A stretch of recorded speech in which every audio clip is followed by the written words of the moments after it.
Well, everybody, we made it. It's the 8th of February, Thursday, year of our Lord 2024. Let me ask you a question. What's more important, the world or the God who made the world? Well, we should say the God who made the world. Okay. Um, Move my screen here a little bit. Okay. Um, Today we're continuing with Through the Bible in 1 year Bible study. We have advanced, starting from the book of Genesis, chapter 1, verse 1. We've advanced from there all the way up to starting today in chapter 12. So, in chapter 12, we have the story of a man named Abraham. Abraham was actually introduced to us in chapter 11. Let me scroll up here to the beginning here of chapter 12. Um, so, what we've learned from the book of Genesis overall was that this planet and everything in it, including us, was created by a God. Okay. Um, it, God created man, and out of man he created woman, uh, two different genders. There's no record of a third gender being created. I believe it's very clear that God is the God of life, not the God of death. God's intention for us is life and prosperity, but we have to be in relationship with God. I think it's very evident that God has given us a certain degree of free will. We can make a choice whether we want to stay in communication with God or not. What's more important, the world or the God who made the world? Well, in order for anybody to say, well, I'll be a friend of God, uh, you've got to, in order to be a friend of anybody, you've got to spend some time with them and find out what they're like and what they're like, right? So, we had a face-to-face relationship with God when we were first created. Genesis shows us, and then we lost that connection. We lost that relationship when we hearkened to the voice of the serpent, who was really Satan, the devil, and he seduced Eve to listen to him more than listen to what God had said, and disobeyed God and broke our fellowship that we had with God at that time. God still wanted us to have fellowship, but God is a holy God. God's not going to change his nature for us. We have to change our nature for him. He's our creator. He's the God. We're the creation. He's the Father. We're the children. He's the potter. We're the clay. So, back in Genesis 2, it tells a sad tale of us. Well, it tells us that God put the world here for us. Yeah, he put it here for us to enjoy, but the first priority we should have, priorities, is God and then the world. Okay, that didn't work out so well. We chose to listen to the devil and then concentrate on our worldly existence to the exclusion of our relationship with God. But chapter 2 talks about all the things God put in to the earth for our enjoyment and benefit. Even mentions the minerals that were in the ground, that God put in the ground. And I always think about all the cars and buildings and things that man has made out of materials we've taken out of the ground. Think of how much metal we've taken out of the ground to build cars, trucks, and airplanes and boats, and then buildings, and rocks, and metals of all kinds. Now today we have developed to the point where we can do technological things like make videos, have phone cameras and microphones and different things, all out of various different metals and things that we've tinkered around with. The phenomena of electricity we've discovered and been able to harness that and use it for our benefit, supposedly, though sometimes I wonder. See, if you have something that God gives you, it can either be a blessing or a curse to you. And too often, unless God's there to guide us and to give His input, it's going to turn out to be a curse when it should be a blessing. Okay, all these things should be a blessing to it. It talks about the different rivers here that God made in chapter 2. The oceans, the first thing God put on this earth was water, it says. Okay, and there's a lot of it here on planet Earth, whereas the neighboring planets in our solar system don't even have half as much water. Okay, chapter 3 is where chapter 2 describes the initial disobedience, where it said, "And the Lord God commanded the man, saying, Out of every tree of the garden thou mayest freely eat, but of the tree of the knowledge of good and evil thou shalt not eat of it, for in the day that thou eatest thereof thou shalt surely die." And then the Lord created woman, and it says they were both naked and were not ashamed. They didn't have the knowledge of good and evil. Chapter 3 gives us the sad tale of us disobeying. Now, the serpent did come to Eve, and Eve was the initial person to fall for his lies. But Adam also partook of the fruit. So both man and woman were culpable in this disobedience. Now, Satan took the form of a serpent. Evidently, the serpent did not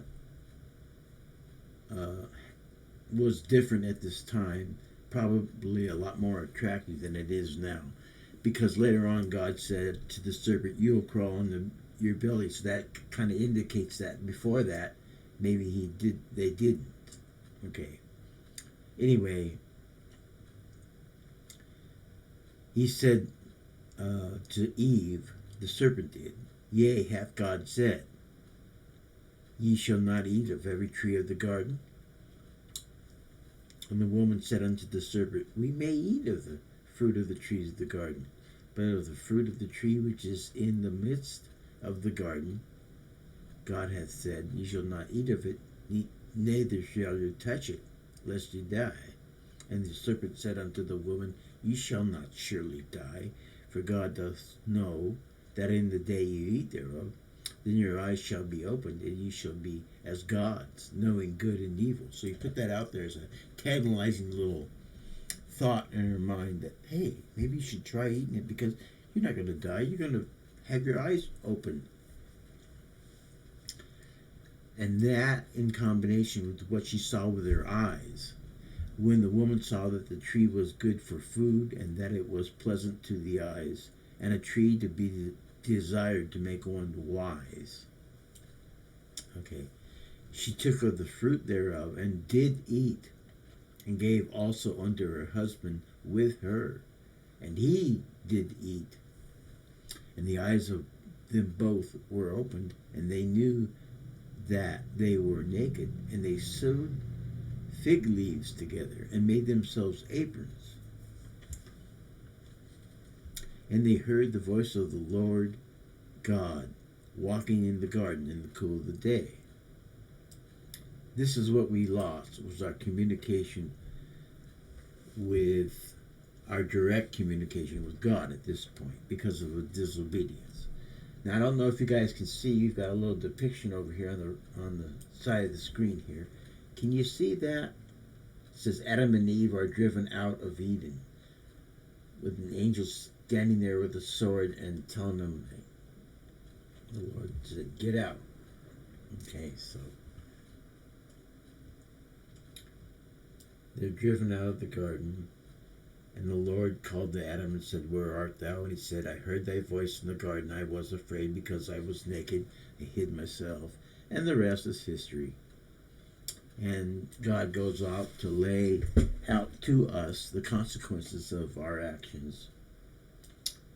In the next chapter 4, it gives a bit of a chronology and a genealogy.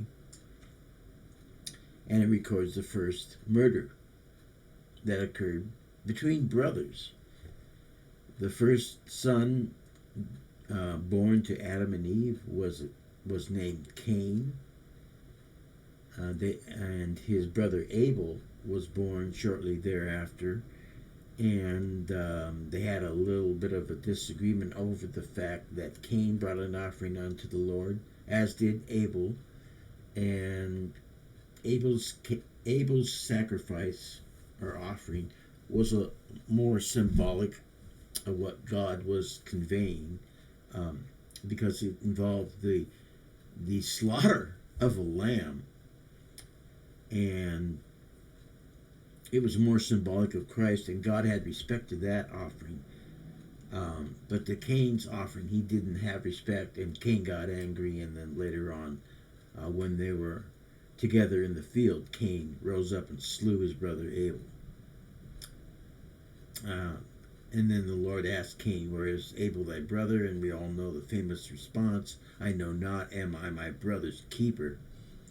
And in the heart of God, we are supposed to love one another and be look out for one another and be each other's keeper. And so he committed the first murder on planet Earth. A judgment was declared against him, and a couple generations later, a guy named Lamech killed a guy. Okay, so that brought sin and misery to the world. So by following the serpent, following the devil, we brought nothing but misery, pain, and confusion to the earth. Okay, so that's chapter 4. Chapter 5 gives us a genealogy of people that lived on the earth. Probably not every name, but what's pertinent to what we need to know spiritually is recorded here. And as I said, the book of Genesis doesn't tell us every single detail of what we might like to know, but everything we need to know. It mentions a very important person named Enoch. And in this is why you can't skip lightly over genealogies, because they can contain important information.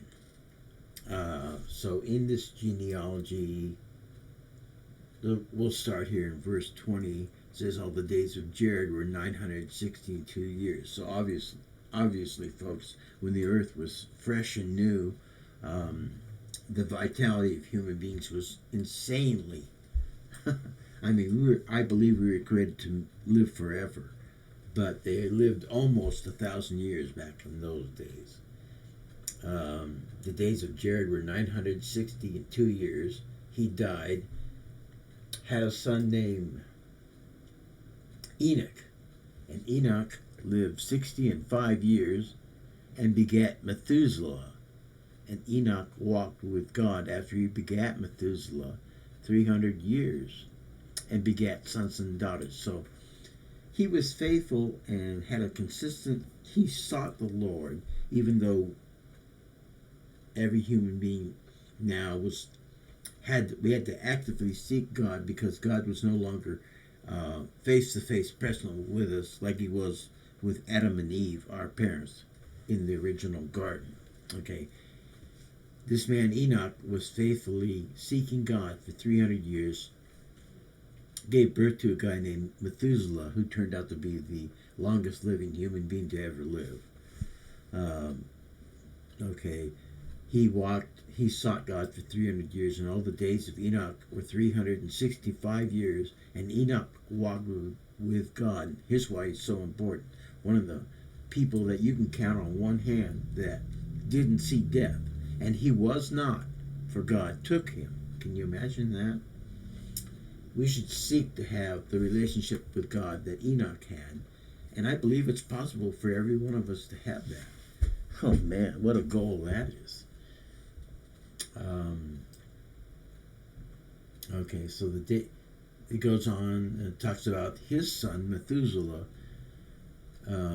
All the days of Methuselah were 969 years, and he died.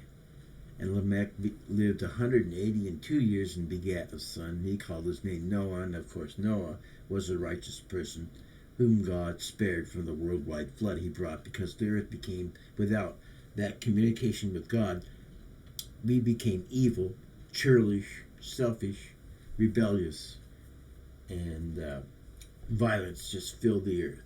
And to the point where it was absolutely disgusting. God said, okay, I've had enough. I'm going to flood this whole entire earth, except for Noah and his family. Because there was also the influence of demonic angels at this time. It says, which drove man further into darkness. That's outlined in chapter 6. Okay, it says, it came to pass when men began to multiply on the face of the earth, and daughters were born unto them, that the sons of God saw the daughters of men, that they were fair, and they took them wives of all which they chose. Now, these are people that were formerly angels, I guess, and they're degrading themselves to have relationships with men. I mean, it's like the equivalent of us as human beings having relationships with animals. It's not appropriate. It's a disgusting thought, but that's what they did. Totally based on just a physical attraction and nothing else. That's when the Lord began to have enough. And he said in verse 3, my spirit shall not always strive with man, for that he is also flesh, yet his days shall be 120 years. So out of the offspring of these angels and these women, giants were born. Verse 4, there were giants in the earth in those days. So this is an amalgamation of angelic beings and human beings. They came out as giants. There were giants in the earth in those days, and also after that, when the sons of God came in unto the daughters of men, and they bare children to them. The same became mighty men which were of old, men of renown. And we meet one of those offsprings of these people in chapter 11, the guy named Nimrod. So we're trying to get chapter 12 in the story of the life of Abraham, who's a faithful believer, who was born a few generations after the flood. Actually, many generations after the flood. So God commanded Noah to build the ark. Let's move ahead here.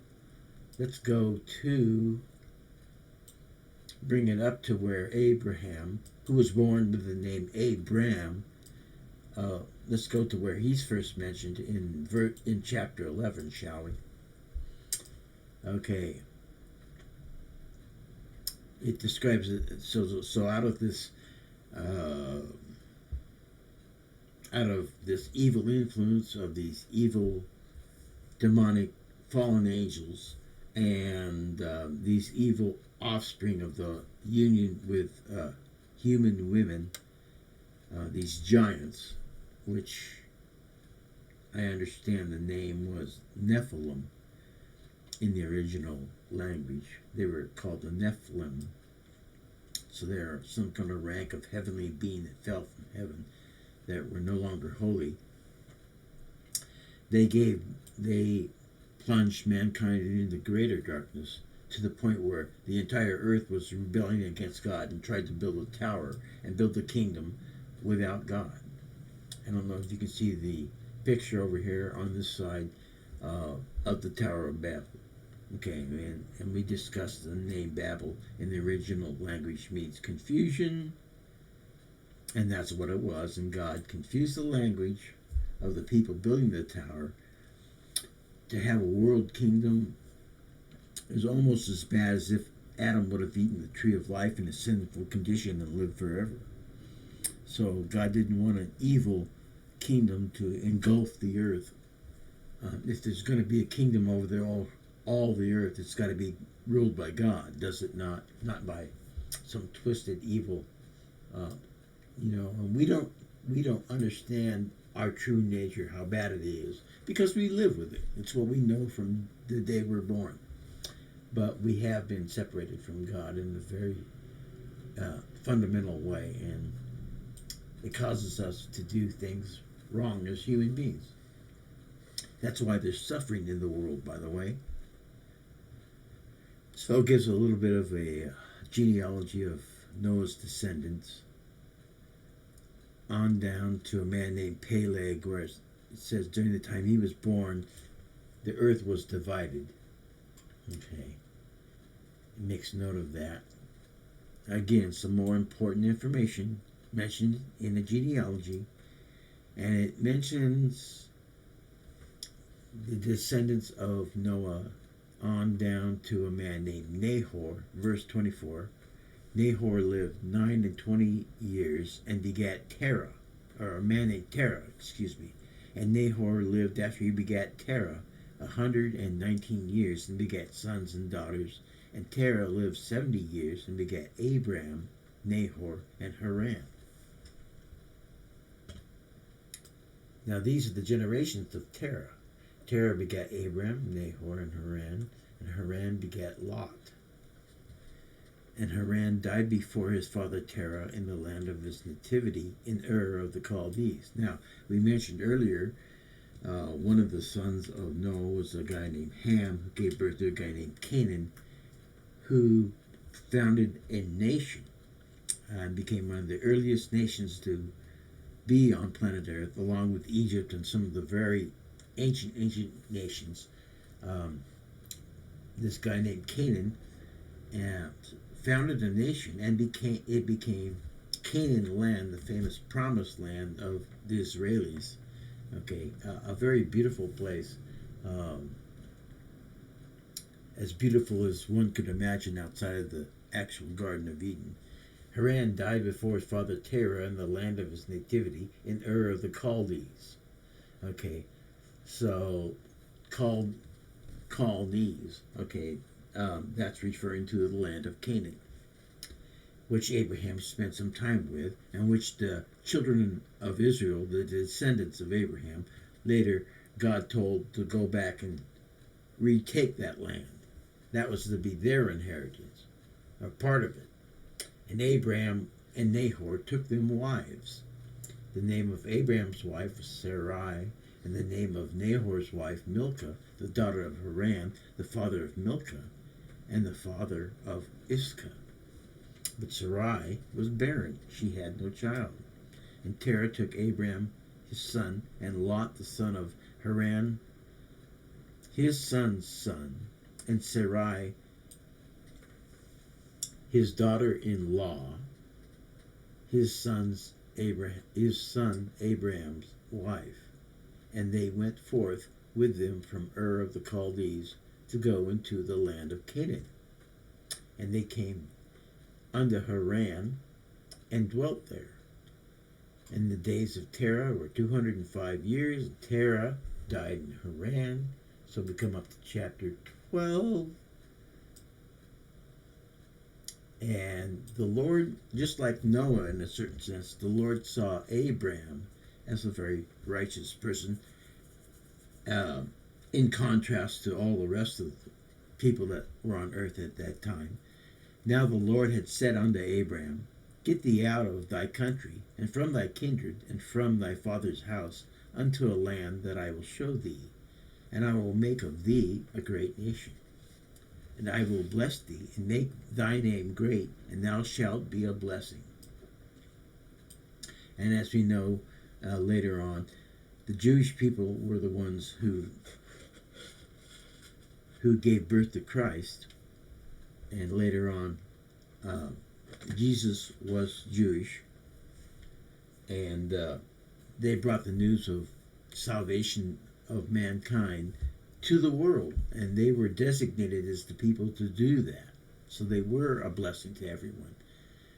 And it says, and I will bless them that bless thee, and curse him that curses thee, and in thee shall all the families of the earth be blessed. And that came to pass. So Abraham departed as the Lord had spoken unto him, and Lot went with him, and Abraham was 75 years old when he departed out of Haran.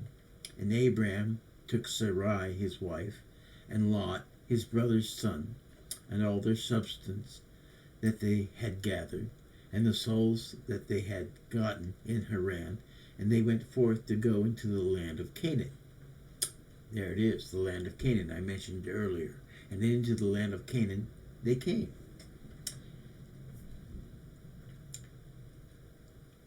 And Abraham passed through the land unto the place of Shechem, unto the plain of Moreh. I am not real solid on my pronunciation of all these names. And the Canaanite was then in the land. And the Lord appeared to Abraham and said, unto thy seed will I give this land. And there builded he an altar unto the Lord, who appeared unto him. So God was appearing to Abraham just like he did to Adam and Eve. We had lost that kind of intimate communication, and because of our sin, and God saw in Abraham a heart for him, and so he appeared to Abraham just like he did to Adam and Eve before they were kicked out of Eden. And he removed from thence unto a mountain on the east of Bethel, and pitched his tent, having Bethel on the west and Hai on the east. And there he builded an altar unto the Lord. So he's a man who sought the Lord and called upon the name of the Lord. And Abraham journeyed going on still toward the south. Verse 9. And there was a famine in the land, and Abraham went down to Egypt to sojourn there. So Egypt, the land of Egypt, had been established by this time. Now, if I got my timeline correct, this is just a few hundred years after the flood of Noah. Egypt was already a thing by then, by the time Abraham came along, I guess. Interesting.